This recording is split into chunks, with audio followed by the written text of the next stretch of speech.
大家好，我是秦丢丢，这一期是埃及神话最后一期。丢丢在第一期埃及神话是以游戏王这部动漫开题的，那今儿丢丢就以游戏王来结束这一期，咱来聊一聊游戏王中三幻神之一拉之翼神龙的三种形态以及它的来源。在游戏王中，翼神龙作为神族的卡牌是有着其他两个神没有的特殊形态的。翼神龙在动漫中有着三种形态，第一种蛋形，这种形态是由不懂埃及神官文字的人召唤出的怪物，是拉之翼神龙的不完全体，象征着东方刚刚升起的太阳。第二种龙形，龙形态的翼神龙是用三只器柄召唤出来的，象征着正午的太阳，可以说是一代卡牌中最强的卡牌。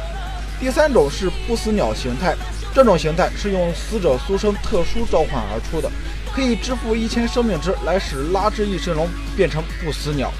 不死鸟的形态源于埃及神话中太阳神拉，每天晚上被巨蛇阿佩普吞噬之后而死亡，死亡后的拉神将化作新的形态，在早晨重新复活。这三种形态都对应着埃及神话中太阳神拉的多重形态。在埃及神话中，拉神是有着多重身份的神明，就像太阳每天会有不同的形态一样，神话中的太阳神也有着不同的身份。当然，这也并不是埃及神话中所独有的。像北欧神话中的主神奥丁，在传说中他有着无法计数的身份，仅仅在记载之中就有着200多种不同的名字。他有时是50岁左右，身材高大，失去一目，面色冰冷而又严肃的神明，而有时奥丁又会化为头戴宽边帽的流浪之人，为人类带来战争与和平。而在希腊神话中的主神宙斯有着更多的形态，传说中海仙之女丽达是非常的美丽的，并且嫁给了斯巴达的王。宙斯贪图丽达的美丽，想要找个机会与她云雨一番，但这时的丽达已经结婚了。最终宙斯想到了一条妙计，一天宙斯化为了一只天鹅，爱神维纳斯化作一只鹰追逐他。丽达正在湖边洗澡，见到一只鹅飞向了湖边，就把它抱在怀里。结果宙斯以天鹅的形态使丽达怀孕，怀孕后的丽达生下了4只天鹅蛋，而其中一颗蛋孵化出的就是引起特洛伊战争的希腊第一美女海伦。由这2个神话可以看出，各个文明神话中神是一个形象不断变化的，除了一些特征之外，人类是无法理解到神到底是什么样子的。好啦，言归正传，高桥和气的动漫游戏王中，拉之翼神龙的原型是埃及神话中的太阳神拉的形态，而太阳神拉最主要的形态有6个。第一种形态是太阳圆盘，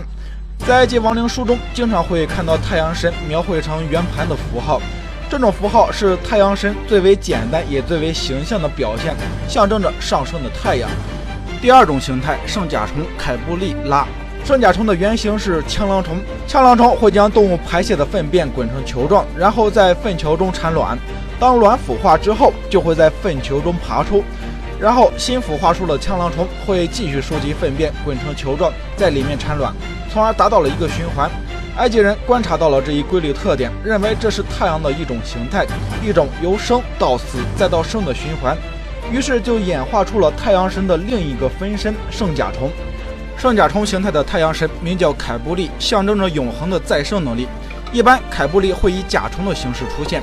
有时候也会是一个长着人的身子，头却是甲虫的神。值得一提的是，这个圣甲虫的形态的太阳神拥有着由死到生的强大力量，不论太阳神以何种方式灭亡，都会以新的圣甲虫的形式复活，从而体现了拉神能够永不被毁灭的伟大神力。第三种形态赫努姆拉，赫努姆是长着公羊头人身的形象。如果说圣甲虫象征着太阳神拉的物质形体不会被毁灭的话，赫努姆的形态的拉象征着太阳神的灵魂永不被毁灭。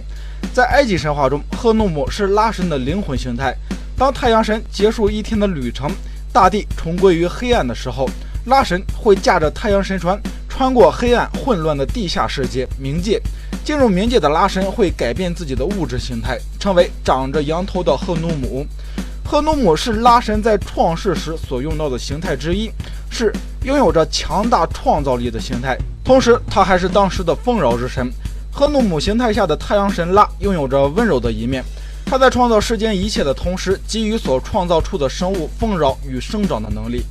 第4种形态哈克拉提拉，在动漫游戏王中以3幻神为祭品召唤出的绝圣之神，光之创造神哈克拉提就是以这种形态为原型的。如果有同学仔细看过游戏王光之创造神哈克拉提的形象，就会发现他被作者高桥和希设计成戴着鸟形头盔的样子。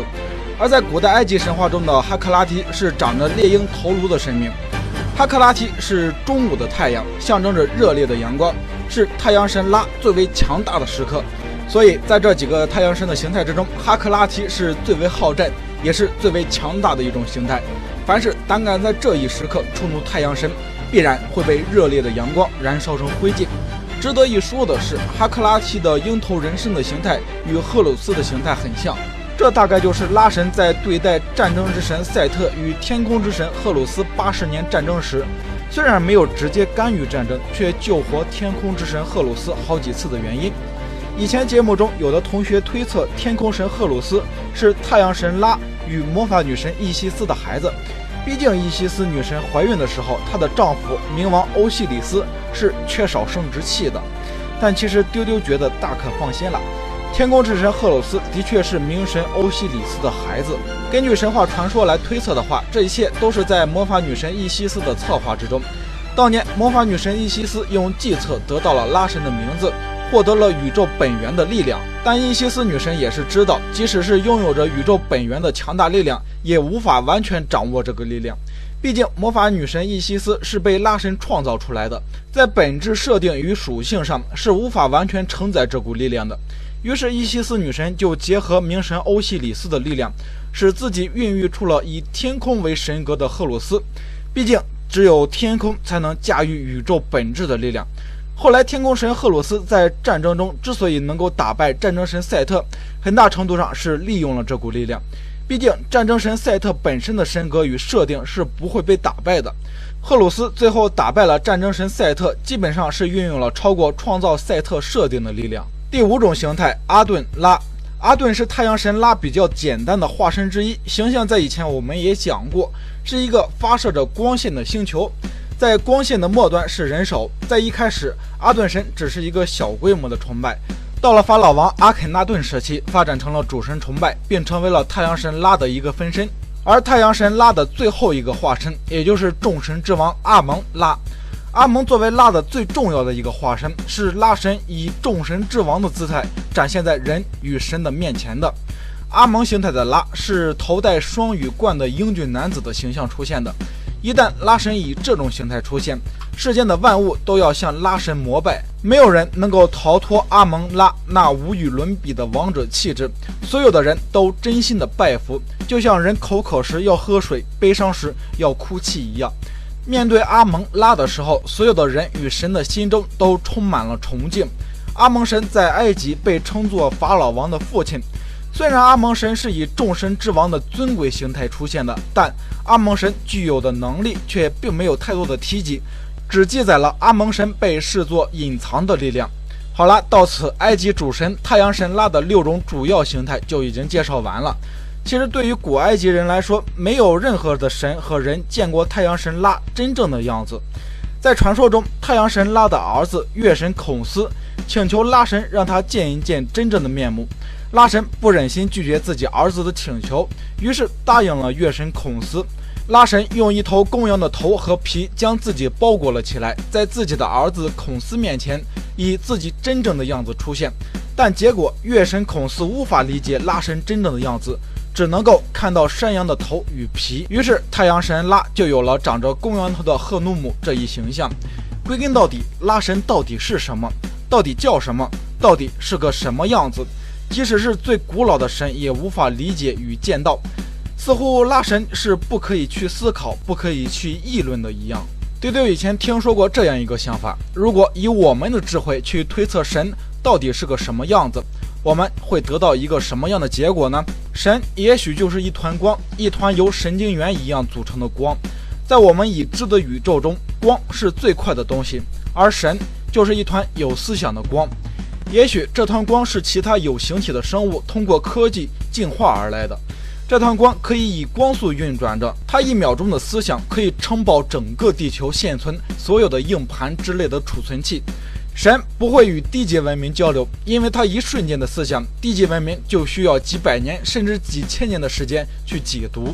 而地级文明所有的历史，神会在用几秒钟的时间就能够理解，所以神级文明与地级文明是不会有任何的对话的。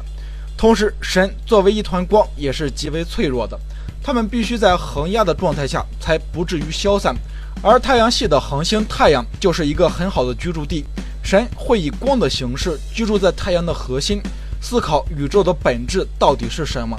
而人类在大地上崇拜着太阳，给它取了一个人类能够理解的名字，刻画了人类能够理解的形象，崇拜着它。也许这个神就是太阳神拉呢？当然，以上只是丢丢的推测。至此，埃及神话完结，感谢大家的支持。